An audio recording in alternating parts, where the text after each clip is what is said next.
नमस्कार दोस्तों, ocean network में आपका स्वागत है। मैं हूं ओमकार चौधरी। पिछले कुछ समय से हम लोग देख रहे हैं, पश्चिम बंगाल चर्चा में है।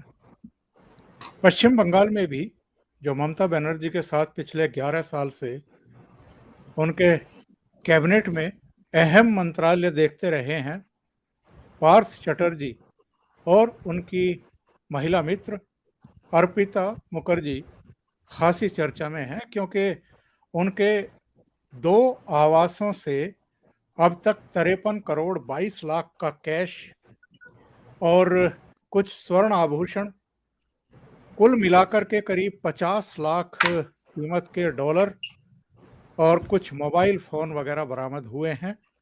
और जिस समय हम लोग बात कर रहे हैं, उस समय अर्पिता मुखर्जी के तीसरे आवास पर भी रेड हो रही है और ईडी को लगता है कि ये पूरा मामला 100 करोड़ के लपेटे तक जा सकता है। ये अकेला मसला नहीं है भारत का। ये तो एक घटना है जो हम पिछले करीब-करीब 1 सप्ताह से देख रहे हैं।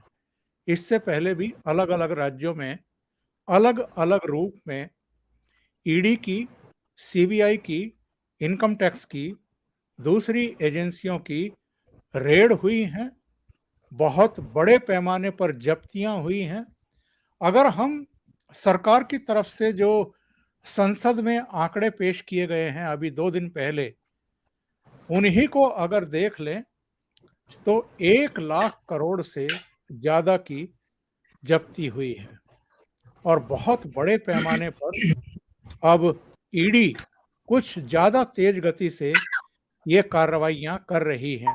पिछली सरकार के मुकाबले अगर इस सरकार में ईडी की कार्रवाई फेमा के तहत भी और पीएमएलए एक्ट के तहत भी उसकी कार्रवाइयों का लेखा-जोखा देखें, तो समझ में आता है कि इधर भ्रष्टाचार के खिलाफ, जो काली कमाई है उसके खिलाफ बहुत तेज कार्रवाई हुई है और इस पर कई विरोधी दल बिलबिलाते हुए भी देखे जा रहे हैं। लेकिन अहम बात क्या है? कल ही सुप्रीम कोर्ट ने जो 100 से ज़्यादा याचिकाएं ईडी की कार्रवाइयों के खिलाफ, उसके जो प्रावधान हैं उनके खिलाफ दायर की थी, उन पर फैसला सुनाया है और फैसले में वो सारी याचिकाएं, वो सारे सवाल खारिज किए गए और सुप्रीम कोर्ट ने बहुत ही स्पष्ट शब्दों में ये कहा है कि 2002 में जो पीएमएलए कानून बना, 2005 में जो उसको इम्प्लीमेंट किया गया कुछ संशोधनों के साथ, 2018 में जो फिर से उसमें संशोधन किए गए, वो सब वैध हैं, संवैधानिक हैं, कानूनी हैं और जो भी कार्रवाइयाँ ईडी कर रही है, वो सब कानून के दायरे में हैं। कोई मनमानी कार्रवाइयाँ उसकी तरफ से नहीं हो रही हैं। लेकिन आज जो मेरे साथ खास मेहमान जुड़ रहे हैं, उनको जोड़ लेते हैं और फिर कुछ ऐसे खास मुद्दों पर चर्चा करते हैं, जो इस केस के आलोक में उन पर चर्चा होना बहुत ज़रूरी है। सुप्रीम कोर्ट के जाने-माने वकील और टेक्नो लीगल मामलों के भी एक्सपर्ट विजय सरदाना जुड़ गए हैं। विजय जी, बहुत स्वागत है आपका। नमस्कार। नमस्कार। विजय जी, आज हम थोड़ा-सा वृहत मुद्दों पर चर्चा करेंगे, जो भी पश्चिम बंगाल में या दूसरे राज्यों में हुआ है, उनके आलोक में। ये जो काले धन का साम्राज्य है, ये जो समानांतर अर्थव्यवस्था जिसको हम कहते हैं, क्या इससे भारत ही जूझ रहा है या दुनिया के दूसरे देश भी जूझते रहे हैं? और इसका एक राष्ट्र के तौर पर कितना बड़ा खामियाजा भुगतना पड़ता है किसी देश को? ओंकार जी, सबसे पहले आपको और आपके सभी दर्शकों को मेरा प्रणाम। बहुत स्वागत। ओंकार जी, जो विषय आज आपने उठाया है, ये सिर्फ करप्शन का इश्यू नहीं है। इसके हमें सोशल एस्पेक्ट्स, इसके पॉलिटिकल एस्पेक्ट्स और इसके इकोनॉमिक एस्पेक्ट्स को भी समझना होगा तब हम समझ पाएंगे कि इस तरह की घटनाएं क्यों होती हैं और इसमें जो लोग लिप्त होते हैं उनकी क्या मजबूरियां होती हैं और वो कौन लोग होते हैं, उनका सत्ता के साथ हमेशा क्लोज का रिश्ता क्यों देखा गया है और क्यों वो उस खास नेटवर्क का हिस्सा होते हैं जो जिसको हम कह सकते हैं कि सत्ताधीश इंसान होता है या जिसके पास पावर होती है, ये हमेशा उसके आसपास और आर्म्स लेंथ पे ही आपको जिसको कहते हैं लेफ्ट हैंड और राइट हैंड ही क्यों निकलते हैं। जी जी। ये बहुत इंपॉर्टेंट चीज है और ये एक पहली घटना इस देश में नहीं है, ना हिंदुस्तान के लिए ये एक्सेप्शन है, ये पूरी दुनिया में होता है। अगर आप जापान की हिस्ट्री देखें, इटली की हिस्ट्री देखें, इजराइल की हिस्ट्री देखें, बाकी देशों में भी देखें, तो आपको ये पता लगेगा सर कि इस तरह की जो घटनाएं होती हैं उसमें हर देशों में पॉलिटिकल करप्शन को लेके बहुत बड़ा मुद्दा बनता रहा है जी जी। और हर देशों में सरकारें गिरी हैं, कुर्सियां छोड़नी पड़ी हैं, सरकारें पलटी हैं। तो भारत अकेला नहीं है और इसका आधार बहुत सिंपल है। अगर आप कहें तो मैं एक एक करके थोड़ी व्याख्या करूं। बिल्कुल बिल्कुल बिल्कुल, स्वागत। देखिए, सबसे पहले तो हमें समझना चाहिए कि सर जितने ये लोग हैं या जहां पे भी करप्शन है, इन सब में एक कॉमन थ्रेड है, वो है इंसान। ये सब इंसान है और ये एवरेज इंसान है, ये कोई महापुरुष नहीं है, ये आपको मानना पड़ेगा। जी जी। इसका कारण मैं इसलिए कह रहा हूं क्योंकि देखिए इनकी मजबूरियां क्या हैं। एक एवरेज इंसान की अगर मैं बात करूं, और एवरेज से भी मैं इनको कमजोर इंसान मानूंगा, क्योंकि इनका लालच इतना हावी हो गया कि इनको ये पता नहीं लग पाया कि लक्ष्मण रेखा कहां है।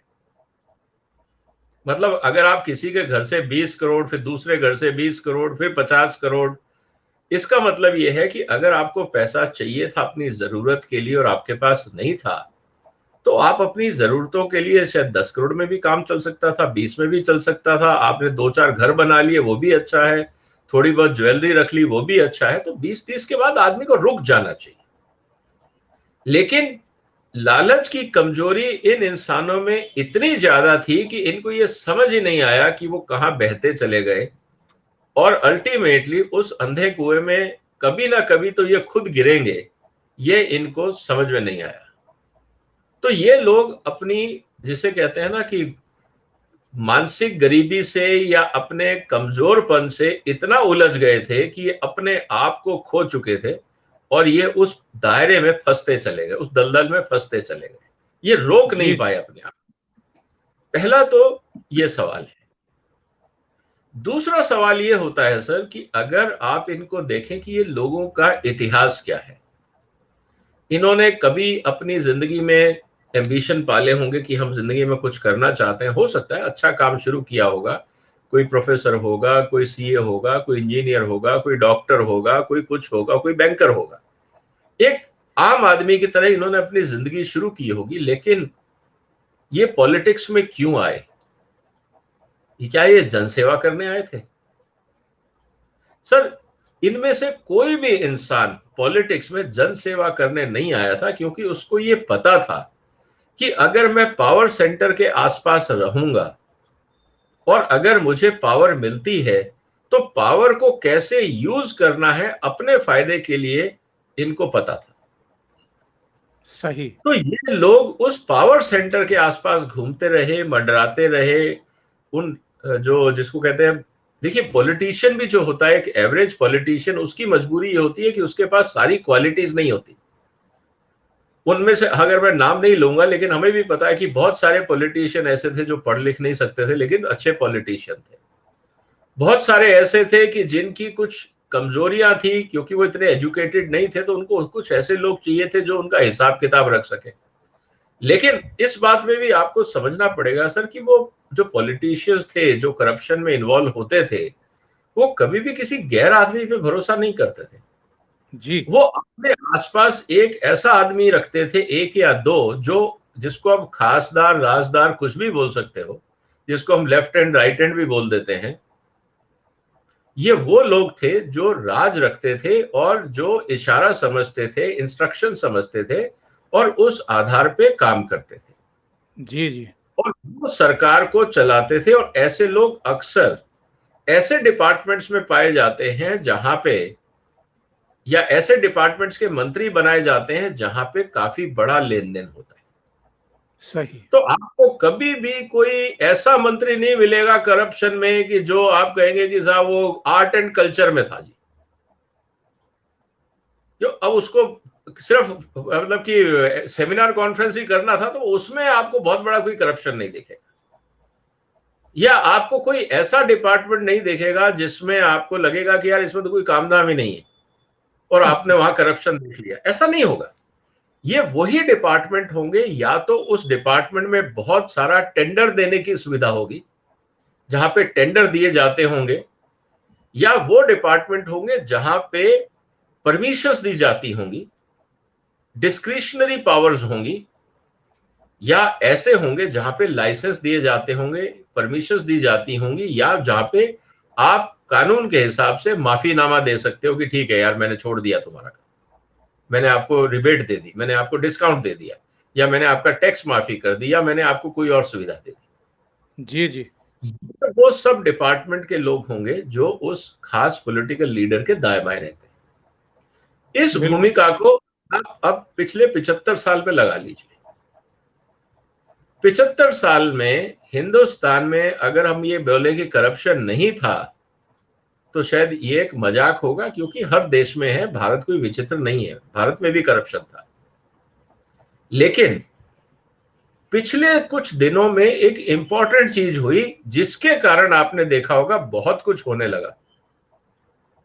और मैं इसलिए इस बात को कह रहा हूं कि शायद लोग उस बात को भूल गए हैं, लेकिन कुछ चीजें हैं जिनको फ्लैशबैक में जाना जरूरी है। जी जी। सर, जब नोटबंदी हुई थी तब उसका आधार क्या था? तब तो यही कहा जाता था ना कि देश में पैरेलल इकोनॉमी है। बिल्कुल। इस समय काला धन नहीं पकड़ा गया था, तो सबने ये शोर मचाना शुरू कर दिया जी, देखिए देश में तो काला धन था ही नहीं, ये नोटबंदी क्यों हो गई, और बेकार में पूरे देश को लाइन में लगा दिया, पूरे देश में बेरोजगारी हो गई, इंडस्ट्री बैठ गई, ये हो गया वो हो गया, ये सब बातें हुई थी और आज तक उस बात को रिफ्लेक्ट किया जा रहा है। लेकिन लोग इस बात को भूल गए कि जितना नोटबंदी के बाद ट्रांजैक्शन हुआ है इस देश में, नए नोटों का, पुराने नोटों का, जो भी हिसाब किताब है, वो आज सब कंप्यूटर में दर्ज है। और आप भूल सकते हैं, कंप्यूटर डेटा नहीं भूलता है। जी। और दूसरी इंपॉर्टेंट चीज ये है कि जब आपके पास डेटाबेस बन गया, अब आपको ये पता है कि पूरी दुनिया में ज्यादा ट्रांजैक्शन किस किस अकाउंट में हुए, किसने किए, कौन था, कहां था, लाखों ऐसे अकाउंट होंगे। तो उस पे अब जब डेटा एनालिसिस होता है, जब आप कंप्यूटरीकरण पे जाते हैं, आप आर्टिफिशियल इंटेलिजेंस को यूज करके सॉफ्टवेयर्स की मदद से बाकी सिस्टम्स बना के जब आप सारे आंकड़े जोड़ना शुरू करते हैं, तो ये जिगसॉ पजल सॉल्व होनी शुरू होती है। किसने किसको कब कितना दिया, उसके बाद फिर दिया, उसके बाद फिर दिया, उसके बाद फिर दिया, दिया तो दिया, गया किधर? अब वो आंकड़ा नहीं मिल रहा। जी जी। दूसरी तरफ आपने इस देश में एक बड़ी अच्छी काम ये कर दी जिसको हम कहते हैं डिजिटल इंडिया। अब समस्या ये हुई कि घर के कागज भी रजिस्ट्री जो होगी वो कंप्यूटर पे होगी। अब आप 20,000 से ज्यादा की पेमेंट कैश में नहीं दे सकते, आपको चेक से ही देना होगा। चाहे आप ज्वेलरी वाले हैं या रियल एस्टेट वाले हैं, कोई भी अगर आपसे घर खरीद रहा है, उसकी जानकारी आपको इनकम टैक्स डिपार्टमेंट को देनी होगी। पता नहीं इस प्रोग्राम को देखने वाले ज्यादातर दर्शक, मुझे लगता है पता होगा, नहीं है तो मैं जानकारी के लिए बता दूं, जब भी आप जी। गाड़ी बुक करते हैं तो शाम को उस शोरूम के जो मैनेजर होता है, उसकी ये वैधानिक जिम्मेदारी है कि उसको इनकम टैक्स डिपार्टमेंट को ये बताना पड़ता है कि कितने लोग आज गाड़ी खरीदने आए और उनका पैन नंबर क्या था। सही। ये उसको रोज बताना है। आप कहोगे मैंने तो बताया नहीं, आपका काम नहीं है। जितनी गाड़ियां बुक होती हैं, जिस शोरूम में बुक होती है, उसकी सारी जानकारी सारे एयर टिकट, एक लिमिट के आगे जब आप ज्वेलरी खरीदते हैं उसकी सारी डिटेल ज्वेलर्स को देनी पड़ती है इनकम टैक्स को। तो सर जब आप सोना खरीद रहे हैं, घर में तो बन नहीं रहा, किसी ज्वेलर से तो खरीदा होगा, आपने नहीं बताया लेकिन ज्वेलर ने तो डिटेल दी। आपने 4-4 घर खरीद लिए मैडम के लिए, तो कहीं तो लिखा होगा किसके नाम पे घर है, फिर ये भी लिखा होगा किसने पेमेंट करी, क्योंकि ऐसा तो है नहीं कि फ्री में घर दे दिए होंगे। तो जब आप सारे आंकड़े जोड़ने बैठोगे तो बहुत कुछ निकल के आएगा कि ये अचानक इतने सारे ट्रांजैक्शंस अगर किसी के नाम पे हो रहे हैं तो भैया पैसा तो कोई दे रहा होगा। और फिर आपके पास उनकी इनकम टैक्स रिटर्न भी है कि भाई इनकी इनकम तो इतनी है नहीं, तो ये पैसा आया कहां से, 4-4 घर कैसे खरीदे गए। तो फिर आने जाने वालों के ऊपर भी नजर होती है कि भाई किसने दिया, और फिर तार से तार, कड़ी से कड़ी जुड़ती है और कई चीजें निकल के आती है। तो जी, जी। इसीलिए मैं सर कह रहा हूं बार बार इस बात को कि जो घटनाएं हम देख रहे हैं, चाहे वो दिल्ली में हो, चाहे वो कलकत्ता में हो, चाहे वो झारखंड में हो, चाहे वो राजस्थान में हो, चाहे वो महाराष्ट्र में हो, चाहे वो तमिलनाडु में हो, जहां पे भी हो, ये शुरुआत है। अभी जैसे जैसे डेटा एनालिसिस होगा और कई मछलियां निकल के आएंगी। अगर हम बात करें कि हमारी जो रेगुलर अर्थव्यवस्था है, उस पर इस समानांतर अर्थव्यवस्था का या काले धन के साम्राज्य का किस तरीके से असर दिखाई देता है? सर बहुत बड़ा असर ये होता है कि अल्टीमेटली जो काला धन है और जो जिसको व्हाइट मनी या ब्लैक मनी में अगर हम डिफरेंशिएट करें, तो उसमें सिर्फ एक सबसे बड़ा फर्क ये होता है कि जिस पैसे पे आप टैक्स नहीं देते, जो आपने आपकी कमाई हुई लेकिन आपने उस पर टैक्स नहीं दिया, उसको काला धन माना जाता है। वो आपकी इनकम तो है लेकिन इलेजिटिमेट हो गई क्योंकि आपने उस पर टैक्स नहीं दिया। अगर आपकी कमाई थी, आपने अगर उस पर टैक्स दे दिया तो आपकी व्हाइट मनी है, आपको कोई घबराने की जरूरत नहीं। आप चाहे 1000 करोड़ रुपए घर में कैश रखिए, कोई प्रॉब्लम नहीं, आप दिखा दीजिए कि ये मेरी सोर्स है, ये मेरा टैक्स है और ये मेरा पैसा रखा हुआ है। हाँ, ये सरकार पूछ सकती है कि आपने कैश क्यों रखा हुआ है, बैंक में क्यों नहीं डाला, वो एक जी, जी। टेक्निकल मुद्दा हो सकता है, लेकिन वो गैर कानूनी सिर्फ कैश रखने का है, टैक्स चोरी का गैर कानूनी नहीं है। तो ये हमें इस बात को समझना होगा। जब आप टैक्स नहीं देते हैं और कैश फ्लो देश में, इकोनॉमी में जब सर्कुलर में नहीं आता है, सर्कुलेशन में नहीं आता है, तो जिसको आप इन्फ्लेशन बोलते हैं, जब पैरेलल इकोनॉमी होती है, जब आपने देखा होगा डीमोनेटाइजेशन से पहले सर घरों के रेट क्या थे, कोई भी घर दिल्ली आज के आसपास 60-70 लाख से नीचे था ही नहीं, चाहे 2 बेडरूम का घर हो। हर घर, इतने बिल्डर आ गए थे दिल्ली के आसपास एनसीआर में कि हर आदमी प्लॉट पे घर ही बना रहा था और सारे घर बिक रहे थे जी, जी। और इतने महंगे रेट पे बिक रहे थे। तो मैंने किसी चर्चा में किसी चैनल पे ये कहा था कि जिस तरह से दिल्ली में घरों के रेट हैं, इससे दो ही चीजें समझ में आती हैं। या तो दिल्ली के अंदर हर आदमी की income on an average 2 lakh रुपए महीना है, या हर आदमी के पास ब्लैक मनी का सोर्स है, क्योंकि सैलरीड आदमी, मिडिल क्लास तो ये घर नहीं खरीद सकता, क्योंकि 2 बेडरूम मल्टी स्टोरी बिल्डिंग्स के अंदर कोई बिजनेसमैन तो लेगा नहीं, कोई बड़ा व्यापारी भी नहीं लेगा, वो तो मिडिल क्लास ही लेगा। तो कहने का मतलब ये है सर कि जब आप चीजों के रेट देखते हैं और इस बेतहाशा तरह से रेट बढ़ रहे थे डिमोनेटाइजेशन से पहले, क्योंकि वो पैरेलल इकोनॉमी का पैसा था।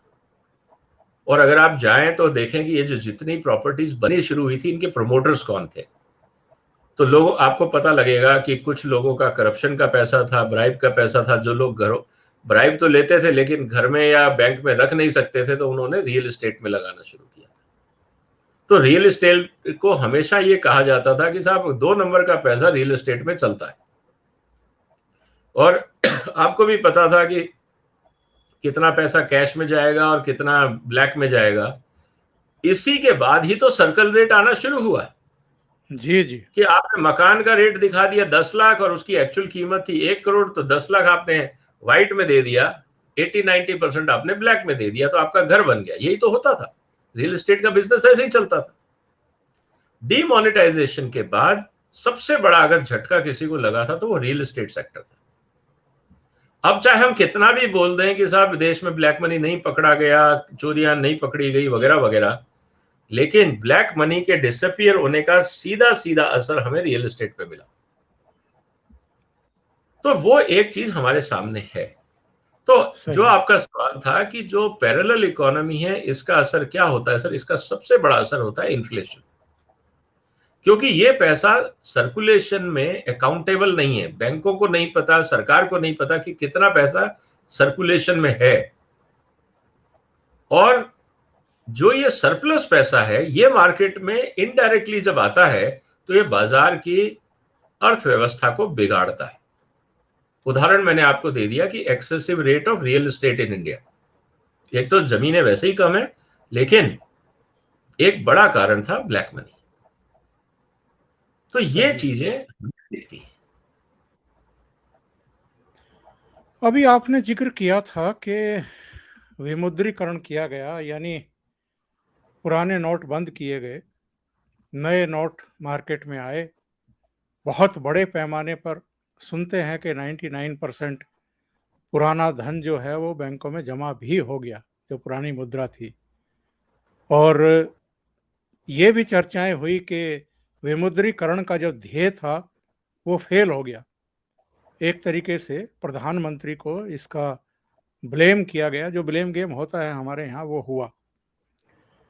लेकिन अब ये कहा जा रहा है विजय जी कि ये जो 2000 का नोट छापा गया है 1000 का नोट बंद करके, ये तो और भी ज्यादा काले धन को बढ़ावा देने के लिए एक टूल बन गया है।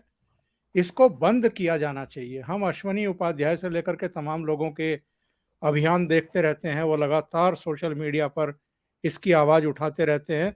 और उनके तर्क भी हैं कि अमेरिका में 100 रुपए से, मतलब $100 से बड़ा कोई नोट नहीं है।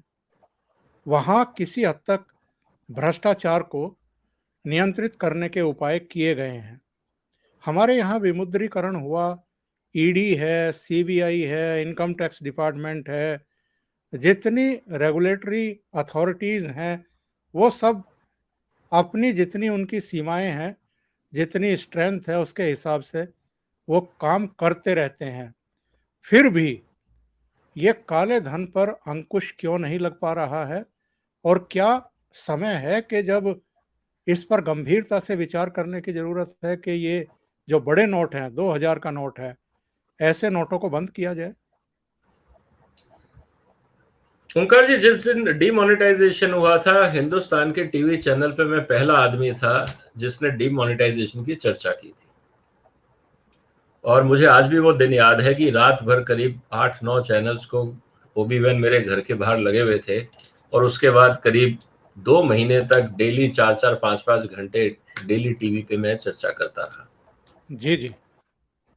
अनफॉर्चुनेटली रोहित सरदाना जी नहीं है, उनके साथ मैंने पहला प्रोग्राम उसी रात को किया था। तो मेरा ये कहना है सर इस बात को लेके कि ये कहना कि डीमोनेटाइजेशन फेल हो गया एक हद तक ठीक है, लेकिन फेल किसने किया इसकी चर्चा कोई नहीं कर रहा। जी जी। किसी भी बड़े आदमी को, व्यापारी को, किसी भी बिजनेसमैन को आपने कभी बैंकों की लाइन में लगे हुए नहीं देखा था, जबकि उनके पर डेली उनके घरों के खर्चे काफी थे।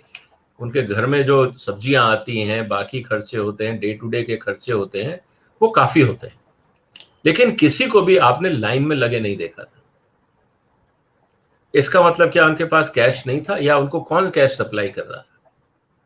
मैं नहीं कहता कि वो ब्लैक का था, लेकिन ऐसे सैकड़ों एग्जाम्पल हैं, एक नहीं। और मैं इस बात को कह रहा हूं, और जो लोग जानते हैं, मैं फिर कह रहा हूं कि इस पूरे डीमोनेटाइजेशन को फेल करने में बैंक के स्टाफ का सबसे बड़ा रोल था। क्योंकि मैं ऐसे बहुत सारे लोगों को जानता हूं कि बैंक मैनेजर सुबह उनके घर जाते थे, उनके घर में 9 के नोट, मतलब 9 नोट 500 के, क्योंकि मेरे ख्याल से 4000 रुपए बदलना अलाउ था, तो उसमें 4500 रुपए व्हाइट एनवलप में डाल के ऐसे 100 के नोट रखे जाते थे। वो बैंक अधिकारी उनके घर से नोट उठाते थे, ऑफिस में जाके चेंज होते थे, दोपहर को और शाम को वो नोट नए नोट के साथ 8 नोट वापस आते थे। वो 500 रुपए एक सर्विस चार्ज छोड़ दिया जाता था बैंक के अधिकारी के लिए। गुड़गांव के अंदर मेरे को बहुत सारे कॉल सेंटर के स्टूडेंट्स मिले जिन्होंने 2-2 लाख रुपए बदलवाए, और बदले में उन सबको इतना पॉकेट मनी मिल गया कि सबने अपने लैपटॉप खरीद लिए थे। जी जी जी। मैंने उस दिन भी ये कहा था, जिस दिन डिमोनेटाइजेशन हुआ, कि जिन लोगों ने बेईमानी से पैसा कमाया है वो इतनी आसानी से सरेंडर नहीं करेंगे, वो सिस्टम को तोड़ने के लिए पूरे हथकंडे अपनाएंगे, और वो हुआ। अब रही बात जो आपने कही सबसे इंपॉर्टेंट चीज की, 2000 के नोट की। देखिए, जी मुझे लगता है कि यहां पे एक गलती हुई थी, टेक्निकल मिस्टेक। अगर वो नहीं होती तो डीमोनेटाइजेशन में इतने समय तक लाइनें भी नहीं लगती और काम भी आसान हो जाता। लेकिन शायद सरकार को ये लगा कि जब हमें 4000 रुपए देने होंगे तो हम 2-2 हजार के 2 नोट दे देंगे और फटाफट काम हो जाएगा। सही। लेकिन मुझे लगता है कि वो गलती थी। सरकार को सिर्फ 500 का नोट लगाना चाहिए था। उससे ना तो आपको एटीएम मशीन में रिकैलिब्रेशन में दिक्कत आती, ना काउंटिंग और डिस्ट्रीब्यूशन में दिक्कत आती, क्योंकि सिंगल करेंसी नोट जा रहा था बाजार में। तो हर बिल्कुल। एटीएम से काम करता, लाइनें नहीं लगती, आपको परेशानी नहीं होती। आपकी जो इन्वेंट्री थी कि 2000 का नोट है जेब में लेकिन छुट्टे नहीं मिल रहे, क्योंकि ऐसे बहुत सारे लोग थे जो 2-2 हजार रुपए के लेके नोट घूम रहे थे, कोई उनको चेंज देने वाला नहीं था, क्योंकि 100-100 के 20 नोट कौन रखता है जेब में। तो ये समस्या आ गई। अगर सिर्फ 500 रुपए का नोट होता तो मुझे लगता है डीमोनेटाइजेशन में जो जनता को पेन हुआ, सफरिंग हुई, वो काफी हद तक कम हो जाती। और जो आज 2-2 हजार के नोट जो आपको दिख रहे हैं, जहां पे भी ब्लैक मनी छापा पड़ता है वहां पे आपको 2000 के पिंक नोट दिखते हैं, जी। ये भी शायद कम होते, क्योंकि उतना स्टोरेज एरिया आपको 4 गुना बढ़ाना पड़ता। एक तो सही। सवाल ये। लेकिन जहां तक मुझे लगता है कि सरकार इस बात को समझ गई है, और इसीलिए जब आजकल आप बैंक जाते हैं तो आपको 2000 के नोट नहीं दिए जाते हैं। मुझे ये लगता है कि बगैर अनाउंसमेंट किए शायद आरबीआई ने एक मन बना लिया है कि धीरे धीरे 2000 के नोट सिस्टम से वापस सकआउट कर लो। जो 2000 का नोट बैंक में आ जाता है उसके बदले आप 500 के ही नोट दे दीजिए और 2000 का नोट वापस आरबीआई भिजवा दीजिए। तो मुझे लगता है कि मैंने तो, क्योंकि मैं बहुत सारे बैंक के अधिकारियों से पूछा तो कि सर 2000 के तो आते ही नहीं, हम तो 500 के देते हैं आजकल। तो ये एक बगैर घोषणा किए हुए मुझे लगता है ये सिस्टम सकआउट हो रहा है, 2000 के नोट को कर लेगा, और जरूरी भी है। और तब जितने नोट 2-2 हजार के जिनके पास दिखेंगे तो वो समझ में आएगा कि ये किसी तिजोरी से निकल के आ रहे हैं। इस शहर में ज्यादा 2-2 हजार के नोट दिख रहे हैं, फिर वो सरकार के पास बहुत सिस्टम है ये पता लगाने के लिए कि ये कहां से चला था और कहां तक पहुंचा। विजय जी, एक और चीज समझने की कोशिश कर रहा हूं आपसे। ये ओपनली अब पॉलिटिकल पार्टियां जो भ्रष्ट हैं, जो भ्रष्ट आचरण में लिप्त पाए जा रहे हैं, उनको बहुत बेशर्मी के साथ मंत्री पदों से भी नहीं हटा रही हैं। पॉलिटिकल पार्टियां पहले जरा सी भी कोई ऊंच नीच होती थी, कुछ इस तरह चीजें पकड़ में आती थी तो सबसे पहले इस्तीफा दिलवाया जाता था। कुछ नैतिकता थी, कुछ परंपराएं थी, कुछ विरासत थी, शायद उनको भी धता बताया जा रहा है। दूसरे, अब तो पॉलिटिकल पार्टियां सीधे सुप्रीम कोर्ट भी पहुंचने लगी हैं, याचिकाएं दाखिल करने लगी हैं। इनमें अनिल देशमुख भी थे, इनमें कार्ति चिदम्बरम भी थे, जो 100 से ज़्यादा याचिकाएं ईडी के खिलाफ, उसकी कार्रवाइयों के खिलाफ सुप्रीम कोर्ट को चैलेंज किया गया याचिकाओं के द्वारा सुप्रीम कोर्ट में। ये चीजें बदलती हुई दिखाई क्यों दे रही हैं? ये एक्सपोज क्यों हो रहे हैं? अपने ही कपड़े अपने तन से उतार करके क्यों फेंक रहे हैं? देखिए, एक कहावत है ना, मरता क्या ना करता। अब जब आप दो ऑप्शन आपके पास बचते हैं, अगर आपका कोई मंत्री पकड़ा जाता है या आपका कोई खास आदमी पकड़ा जाता है 2 नंबर का काम करते हुए या ईडी की रेड में या किसी और कारण से, तो आपके पास दो ऑप्शन बचते हैं। या तो आप नैतिक जिम्मेवारी लेते हुए कि ठीक है, इसको ये नहीं करना चाहिए था, जब तक ये क्लीन चिट इसको कोर्ट से नहीं मिलती तब तक हम इसको बाहर रखेंगे, और एक हम मॉरल और एथिकल स्टैंडर्ड्स हम अपना बना के उस आधार पे हम खुद कार्रवाई कर सकते थे। उसमें कोर्ट और पुलिस का कहीं रोल नहीं है, वो आप खुद कर सकते हैं, जैसा आज ममता दीदी ने दिखाने की कोशिश करी है। जी जी। दूसरा कारण ये होता है सर कि हम अगर उसके खिलाफ कार्रवाई करेंगे तो कहीं ऐसा तो नहीं है कि वो मेरे को फंसा देगा, क्योंकि समस्या आज ये हो गई है कि जैसा मैंने आपको कहा कि ये लोग कौन है, ये राजदार लोग हैं। और सर जब, जिसे ये भी एक कहावत है ना कि हम तो डूबेंगे सनम तुमको भी ले डूबेंगे, तो ऐसा तो नहीं हो सकता कि साहब चलो दोनों ने मिलके लूट मचाई और मैं फंस गया आप बच गए और मेरे को तो जाना पड़ रहा है जेल, मेरा परिवार हो रहा है बदनाम, जो थोड़ा बहुत मैंने बनाया वो भी अटैच हो गया और मैं आ गया सड़क पे, समाज में मेरी बेइज्जती हो रही है और अनफॉर्चुनेटली कोर्ट ने भी मेरे खिलाफ कार्रवाई कर दी और 10 साल के लिए अंदर भेज दिया। अब सर या तो कोई बहुत ही ज्यादा कमिटेड आदमी हो जो कहेगी नहीं सर मेरा तो नेता बहुत ईमानदार था, मैं उसको कैसे लांछन लगाऊंगा, तो ये गलती मेरी और मैं चुपचाप जेल में जाके अपनी सजा काटूं। जी जी। दूसरा तरीका ये होगा कि भाई साहब वो भी कहेंगे ठीक है सर 10 साल तो मैं ही जा रहा हूं, लेकिन जिसके कहने पे मैंने किया ये रहे प्रूफ, ये रहे दस्तावेज, वहां जाके ढूंढ लीजिए आपको और बहुत कुछ मिल जाएगा। तो सर अब प्रॉब्लम ये है कि अगर मैं मंत्री पद से किसी को हटाता हूं तो समस्या ये आती है कि उस इंसान को जो सरकार उसके वकील करती, उसके जो खर्चे उठाती, आज ये जो दिहाड़ में बैठे हैं मंत्री लोग या जितने भी पावर में जो लोग थे, आज अगर ये जेल में है तो इनका खर्चा कौन उठा रहा है, इनके वकीलों की फीस कौन दे रहा है? जी। क्योंकि अब तो वो ऑफिशियली तो मंत्री है ना, चाहे जेल में है, तो उसको एक कॉन्स्टिट्यूशनल पोजीशन पे तो वो बैठा ही है।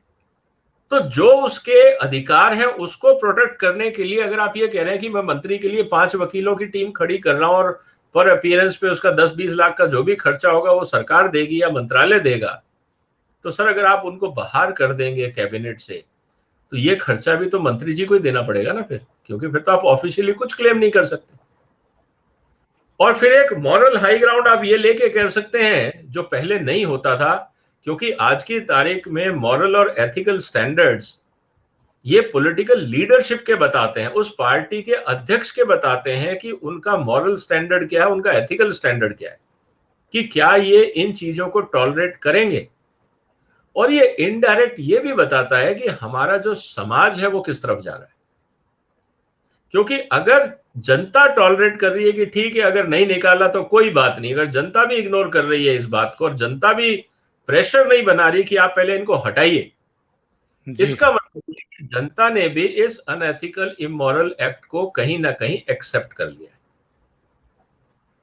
तो ये एक समाज का गिरता हुआ स्तर है, और जो हम कहते हैं कि जो हमारे नेता है वो हमारे बीच में से ही आते हैं, और अगर हमारे समाज में एथिकल और मॉरल स्टैंडर्ड्स गिर रहे हैं और हमारे एमएलए एमपी और नेता अगर उस सिस्टम से आते हैं और वो भी मॉरल स्टैंडर्ड्स अपना गिरा देते हैं और उसके बाद भी जनता रिएक्ट नहीं करती है, तो ये एक न्यू नॉर्मल कहलाता है, जिसको आप पहले अनएथिकल बोलते थे। जैसे एक जमाना था सर कि महिलाएं सिगरेट पीती तो बहुत बुरा माना जाता था, फिर छुप छुप के पीने लगे, अब आज खुला पीते हैं।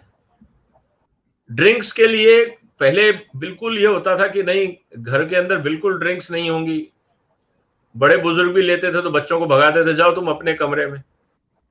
आज उसी डाइनिंग टेबल पे पूरा परिवार बैठ के पीता है। तो ये जो बदलते हुए वैल्यू सिस्टम्स है समाज के, ये भी तो रिफ्लेक्ट होते हैं ना सर। तो अगर आज हमारे मंत्री करप्शन करने के बाद भी अगर बैठे हैं कुर्सियों पर, उनके खिलाफ कार्रवाई नहीं हो रही है, तो ये दिखाता है कि उस पार्टी की जो लीडरशिप है उसके मॉरल स्टैंडर्ड्स और value standards, value systems, ethical standards क्या है? आखिर में मैं ये ज़रूर जानना चाहूँगा, ये जो नोटों के ढेर दिखाई देते हैं हमें, कुछ-कुछ समय के बाद कहीं न कहीं इस तरह के ढेर हमें दिखाई पड़ते हैं। इस तरह के वीडियो भी हमारे सामने आते हैं। इन पर अंकुश कैसे लगाया जा सकता है? कौन से उपाय हैं कि ये दिखने बंद हों? दिखने बंद होंगे कि नहीं, कम से कम तो हो जाएँ? सर देखिए, इसके लिए एक ही तरीका है जिसको हम डिजिटल इंडिया बोलते हैं। जी, जी। अगर आज आप धीरे-धीरे ये कर दें, देखिए प्रॉब्लम क्या है इस देश के अंदर, आप कुछ भी सुधार करते हैं तो उसका काउंटर खड़ा हो जाता है।